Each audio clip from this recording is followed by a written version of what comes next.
São 7h19. Jornalista Beto Almeida, vamos abrir esse bate-papo político falando sobre as eleições na região metropolitana de Fortaleza. Tem agitação e muita agitação em Caucaia, como conta o Sátiro Salles. A corrida pela prefeitura da segunda maior cidade do Ceará, que é Caucaia, com mais de 350 mil habitantes e com mais de 220 mil eleitores, é acompanhada de perto pelas lideranças políticas estaduais, que estão envolvidas diretamente nas articulações que antecedem a realização das convenções para a homologação de candidaturas. O ex-ministro Ciro Gomes, que é do PDT, surpreendeu o mundo político de Caucaia ao anunciar apoio à pré-candidatura do deputado estadual Eumano de Freitas, do PT, à prefeitura. Eumano anunciou nesta quinta-feira em Fortaleza a vereadora Natércia Campos, do PP, como candidata a vice-prefeita. O ex-vice-governador Domingos Filho é o principal articulador da candidatura à reeleição do prefeito Naomi Amorim, enquanto o capitão Wagner, pré-candidato do PROS à prefeitura de Fortaleza, surge como cabo eleitoral e mentor da pré-candidatura do deputado estadual Vitor Valim à prefeitura de Caucaia. O presidente da executiva estadual do MDB, o ex-senador Eunício Oliveira, diz que o partido tem como pré-candidato a prefeito o ex-deputado federal e ex-prefeito José Gerardo Arruda. Com informações dos bastidores políticos para o Jornal Alerta Geral, Sátiro Salles. São 7h20. Jornalista Beto Almeida, referência nessa reportagem do Sátiro Salles sobre o envolvimento das lideranças políticas estaduais na disputa pela prefeitura do segundo maior colégio eleitoral do Ceará, que é a cidade de Caucaia. E por um lapso não foi citado o senador Tasso Gereissati como um dos apoiadores da vereadora Emília Pessoa, que é pré-candidata do PSDB à sucessão do prefeito Naomi Amorim. O certo, Beto Almeida, é que Caucaia, por ser o segundo maior colégio eleitoral do Ceará, desperta tanta atenção, muita atenção das lideranças estaduais, lideranças políticas que estão de olho na prefeitura do município. E nessa discussão tem também oficialização hoje, ou um ato que vai anunciar oficialmente a chapa encabeçada pelo deputado estadual Eumano de Freitas. Beto Almeida, análise política com credibilidade e isenção. Exatamente isso, Zino. Esse anúncio oficial, a oficialização da Natércia como vice do Eumano Freitas na disputa por Caucaia vai ser às 9 horas, né, na sede do PP. E aí, a grande questão que você falou assim, dos líderes partidários de partidos que estão dando apoio aí aos respectivos pré-candidatos até agora, a gente não pode também esquecer, Zeno, o que levou a essa articulação política, que personagens foram decisivos para que Natércia Campos fosse parar como vice na chapa de Naomi, de Eumano Freitas. Lembrando que ela era uma aliada de Naomi Amorim, mas bateu de frente e vinha negociando com o MDB de José Gerardo Arruda, vinha articulando com a Emília Pessoa do PSDB e conversando a sério com Vitor Valim, tá? E aí o que ocorre? Entrou em cena não apenas Ciro com aquela declaração anterior de apoio ao Eumano, mas Zezinho Albuquerque, o secretário de cidades, que é ligado, é do PP, naturalmente, o filho dele, o AJ Albuquerque, é do PP. A Natércia tem uma ligação forte com o Zezinho Albuquerque, trabalhou inclusive pela campanha de eleição do AJ,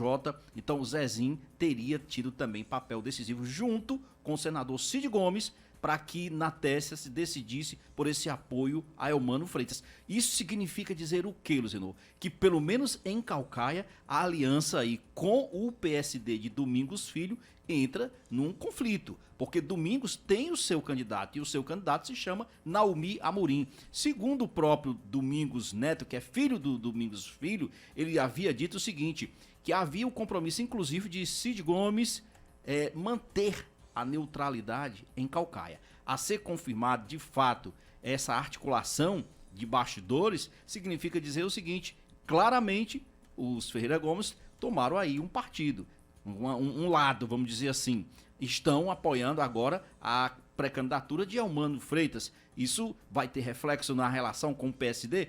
Não sei, porque se você observar, em Quixeramobim eles estão todos juntos. O PSD está lá, junto com o PDT, sem problemas. Mas, por exemplo, aqui na capital a tendência é essa, é o PSD marchar junto com o PDT, mas Caucaia não. São 7 horas e 22 minutos, tudo isso porque em Caucaia tem 222 mil eleitores. E mesmo com esses conflitos, jornalista Beto Almeida, que você narra, nós poderemos ter no segundo turno quem está em palanques opostos no primeiro turno, unidos na decisão final na corrida pela Prefeitura de Caucaia. Porque pelo cenário atual, na construção das candidaturas que estão surgindo, a tendência é que nós tenhamos a eleição disputada, levada ao segundo turno entre os dois mais votados. Lembrar para você, ouvinte, internauta, que as eleições são realizadas em segundo turno, no caso de cargos majoritários, quando em relação ao pleito municipal, nas cidades com mais de 200 mil eleitores.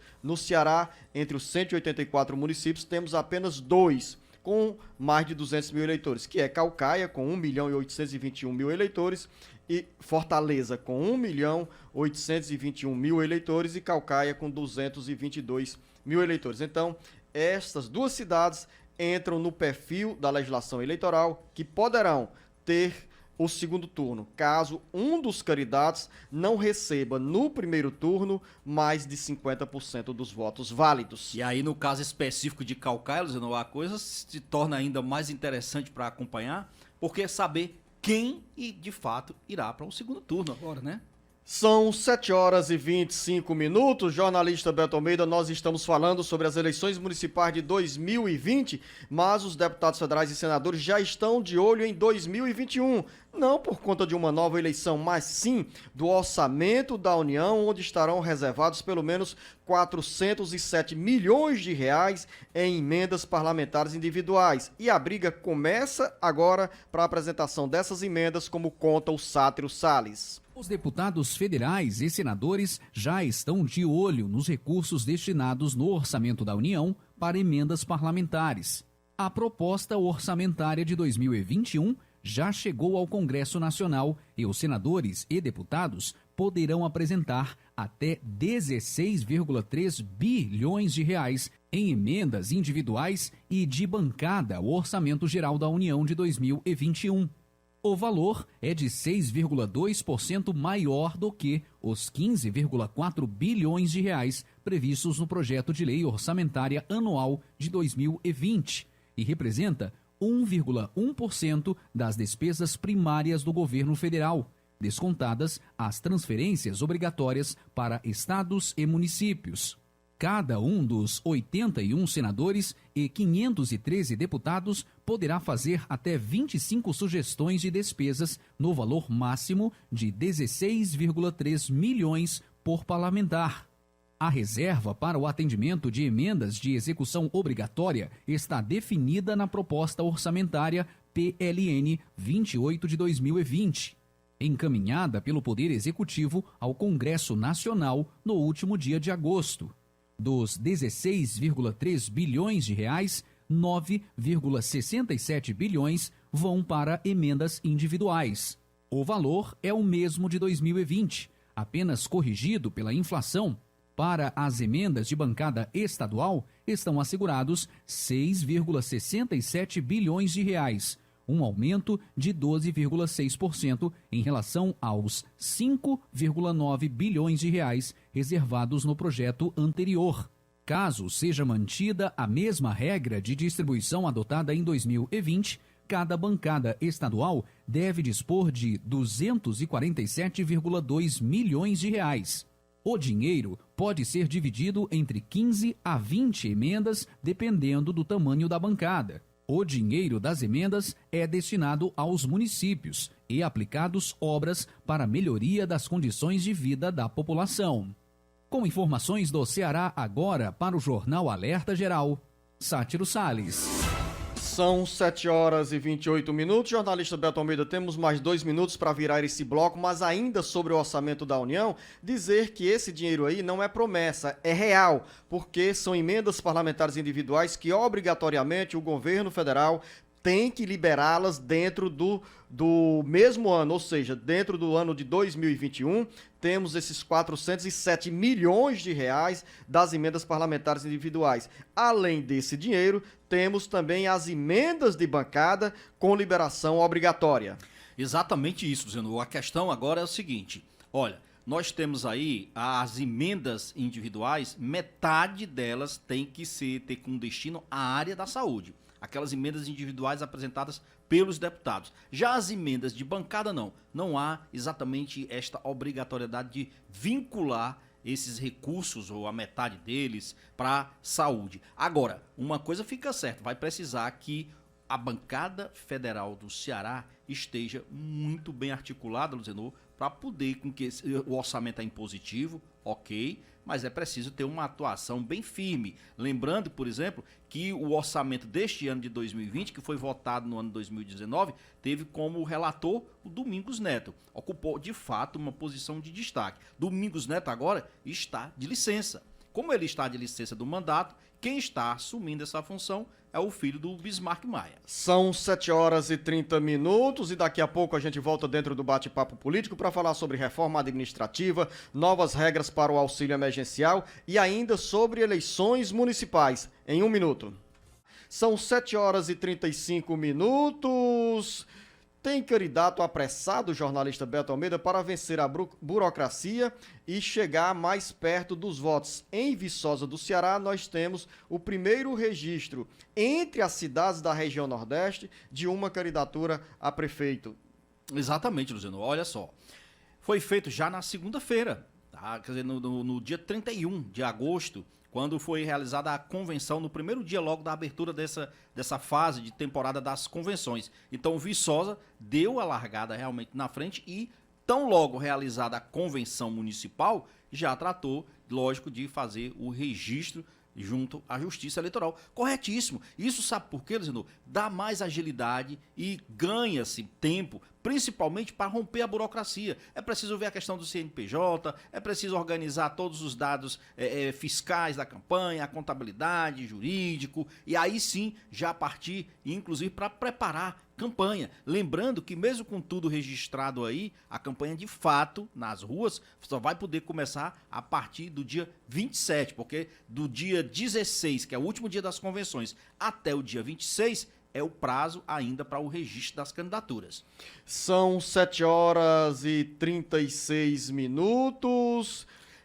Pois não, Beto? Não, então, a gente já está falando aqui ainda de sucessão e eu chamei a atenção aqui para essa convenção, né, do Capitão Wagner, do PROS, que será realizada na próxima segunda-feira aqui em Fortaleza. O Capitão Wagner, Luziano, tem aí um grupo de 8 partidos, todos pequenos, claro, que estão aderiram, aliás, à sua candidatura, mas ele diz o seguinte: o jogo está em aberto ainda. Ele não jogou a toalha e está trabalhando até os momentos finais para atrair um outro partido para a sua base, para compor essa aliança. Isso é muito importante para o Capitão Wagner? Claro que sim. Ele contava, por exemplo, com o PSL, mas o PSL do deputado Heitor Freire já bateu o martelo, o Heitor disse que é candidato, então não vai estar com o Capitão Wagner. Então ele está aí na busca do apoio ou do MDB, ou do PSDB, ou do DEM. Ele procura isso e diz o seguinte: não jogou a toalha. O fato é, a convenção vai ser na segunda-feira, Luziano, 7 de setembro. Até lá, muita coisa de fato ainda pode acontecer. Ainda sobre sucessão aqui na capital, é bom que se diga o seguinte: o PV do deputado Célio Studart, Luziano, vai mesmo ter candidatura própria. Ficou aquele chove não molha, não vai ter, vai apoiar o Roberto Cláudio, o grupo ligado ao Roberto Cláudio. Não, Célio Studart decidiu o seguinte, que vai, mas olha só, o partido não tem nenhum outro aliado, não tem coligação, não conseguiu se coligar com ninguém. Então vai ser chapa pura. Vai ser o Célio do PV e um vice ou uma vice que sairá também do Partido Verde. E ele disse que prefere uma mulher, claro, que possa ser ligada à causa animal ou à causa ambiental. De preferência ambiental. São 7h38. A proposta de reforma administrativa que mexe com o futuro dos servidores públicos, ou melhor, com os servidores públicos que irão entrar, ou para as pessoas que sonham com o serviço público, já está no Congresso Nacional. Quem chega com informações é o Carlos Silva. O governo federal decidiu encaminhar ao Congresso Nacional a proposta de emenda constitucional PEC da reforma administrativa que mexe com os futuros servidores públicos. As regras valem para os servidores públicos federais, estaduais e municipais. A proposta de reforma administrativa do governo Jair Bolsonaro não afeta magistrados, parlamentares, militares e membros do Ministério Público, de acordo com o secretário especial adjunto de Desburocratização, Gestão e Governo Digital do Ministério da Economia, Gleison Cardoso Rubim. Essas categorias, conforme o secretário, estão entre as que têm remunerações mais altas no funcionalismo. O argumento do secretário é que o presidente da República não pode definir normas específicas para membros dos poderes legislativo e judiciário. Apesar disso, os demais servidores da Justiça e do Legislativo são atingidos pela reforma.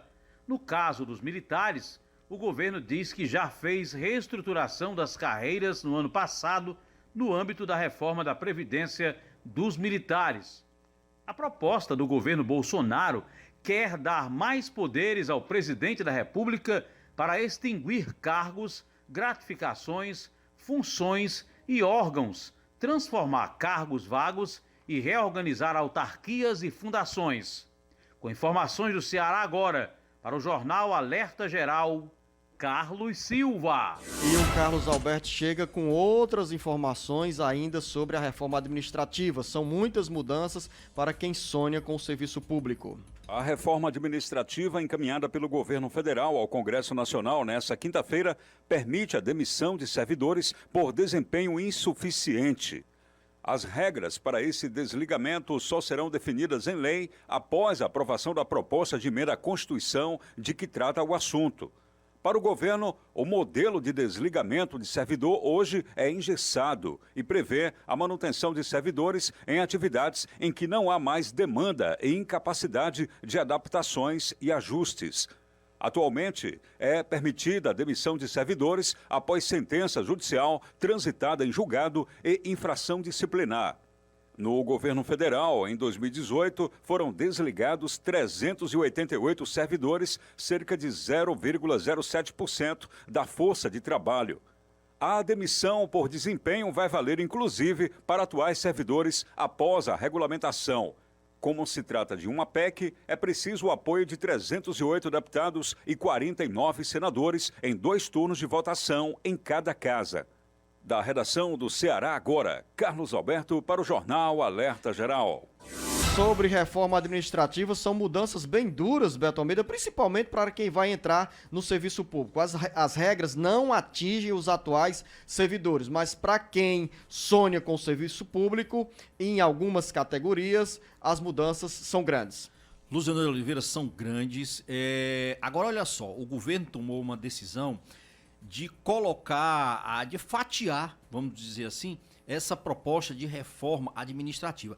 A reforma administrativa, na realidade, ela é uma reforma do aparelho do Estado.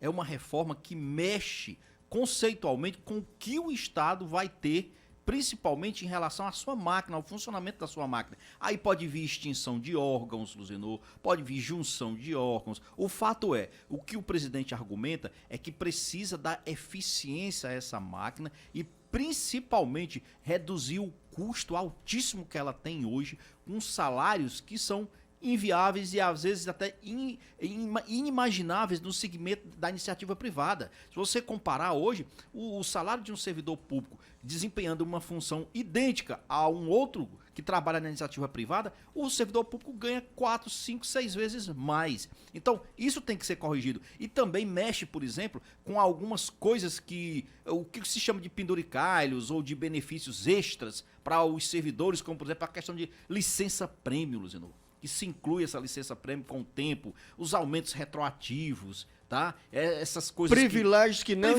trabalhador da iniciativa privada tem. Férias superiores a 30 dias ao ano. Qual é o trabalhador da iniciativa privada, Luciano, que tem férias superior a 30 dias? Então, assim, Qual é a garantia? Outra coisa que eu achei positiva do governo, para ele não encontrar resistências, Luciano, não mexe nos atuais servidores. Essa reforma vale para os futuros. E é uma reforma, Beto, que o presidente da Câmara Federal, Rodrigo Maia, diz que quer colocar na pauta de votação deste ano, mas é provável que nós tenhamos todo o ano de 2021 com a discussão sobre esse assunto. E tem Outra questão, Beto, uma coisa também, Luciano, que é interessante que eu observei, é a aposentadoria compulsória como punição. Acaba. Não, ela vai estabelecer mais ainda isso, né? Aposentadoria compulsória. Para quem, como punição, como meta, como punição. São 7 horas e 44 minutos, o tempo já está se esgotando, Beto, mas tem um assunto muito importante para milhares de cearenses. A medida provisória publicada na edição dessa quinta-feira no Diário Oficial da União, com critérios mais rígidos para o recebimento do auxílio emergencial, vai deixar muita gente fora das 4 parcelas do benefício a serem pagas entre os meses de agosto e dezembro. O texto da AMP, que prorroga o auxílio, será apreciado pelo Congresso Nacional. As normas que disciplinam a prorrogação do auxílio emergencial são mais cáusticas para corrigir distorções no programa e garantir o dinheiro para quem realmente mais precisa. O governo ainda não definiu o calendário dos novos repasses e também não vai reabrir as inscrições para o programa que foram finalizadas no dia 2 de julho. O valor mensal de R$300, de acordo com a medida provisória, não será repassado, Beto Almeida, ao beneficiário que tenha conseguido um vínculo de emprego formal ativo, não será liberado para quem tiver obtido benefício previdenciário ou assistencial ou benefício do seguro-desemprego ou do programa de transferência federal, ressalvados os benefícios do Bolsa Família. Em 1 minuto, Beto. Exatamente, Luciano. E olha só, até pessoas, por exemplo, que residiam, brasileiros, que residiam no exterior, tinham direito a pedir o auxílio emergencial. Então, assim, são coisas que o governo realmente precisa corrigir.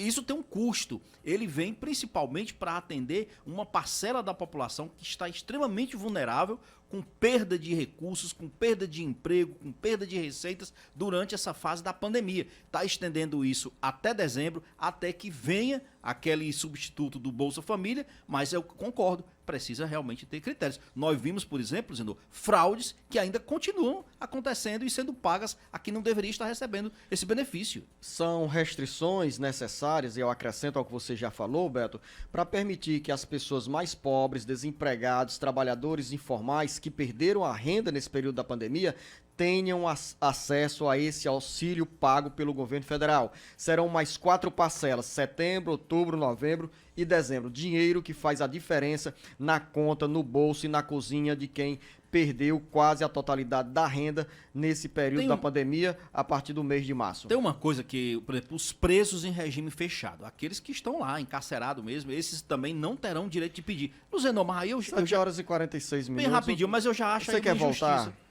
Não, então vamos encerrar. Você quer voltar? Porque ainda tem mudanças também no Código Brasileiro de Trânsito.